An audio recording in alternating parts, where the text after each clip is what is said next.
Sort of recognised him, sort of. Could be one of them surfer fellas at the coffee shop. What was that place called? The Basin, yeah. They hang out for the old blokes. All look the same too, old blokes. Anyway, thought he'd seen him about a couple of times. And then up came the fella holding a rope. He was leading something. A girl.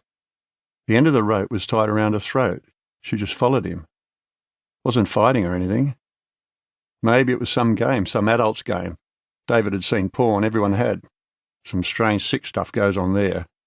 The fella led the girl to a spot by the shack and tied the rope to an iron stake belted into the ground. The girl sat on the ground while the fella sat a fry pan on a steel plate that he swivelled into place. He lit a fire underneath the plate. Then he emptied the contents of a bag into the fry pan and stirred. The girl said nothing. She was dressed, but her clothes looked pretty wrecked, hanging off her. Her hair was matted. David couldn't see her face. Then the bloke went inside the shack, leaving the girl sitting there. She didn't move. Didn't even look round, just sat. David ran to the side of the shed, keeping down. He had to take a closer look. This was weird, man, really weird. David thought maybe the bloke had gone to get plates or something, but how long does that take? He was sure taking his time. David watched the girl, no movement. Didn't even move her arms, still like a dummy. David took out his phone and looked through the hole in the gull. Yep, still there, still a classic.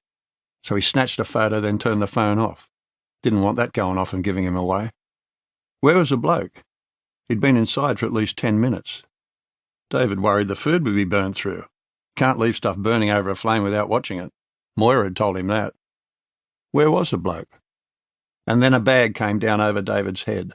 A rope around his body, pulled tight. He couldn't move, shit scared, literally. He felt his bowels open and the shit ran down his leg. David screamed.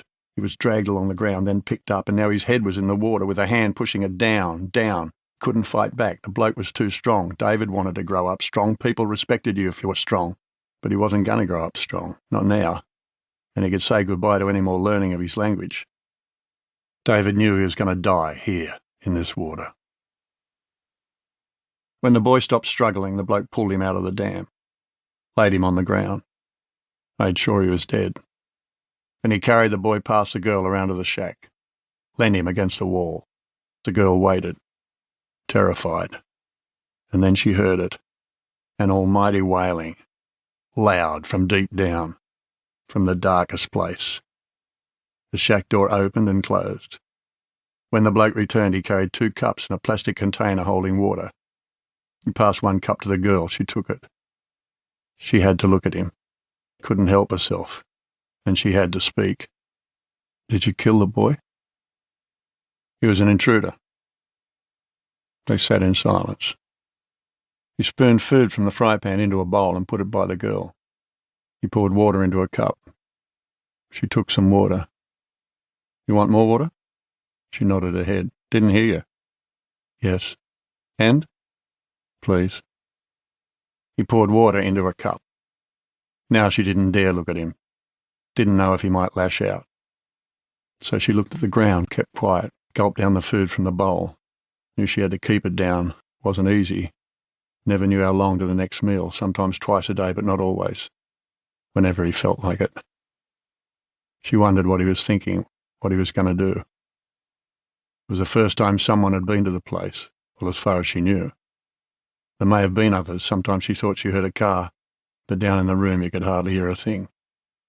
And if the boy had discovered the place, then maybe others knew about it, and maybe others would come, and others would find her, and finally she would get out of this hell. She had to hold on to that, the hope that someone would come. She had to hold tight onto that no matter what. It had to end.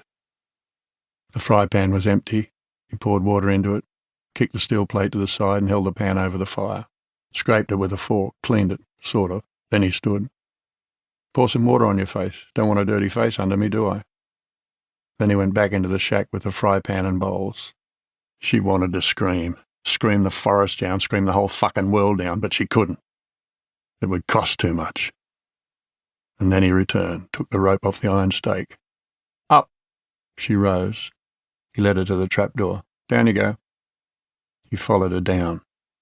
Then he pulled the trapdoor shut. Chapter 2.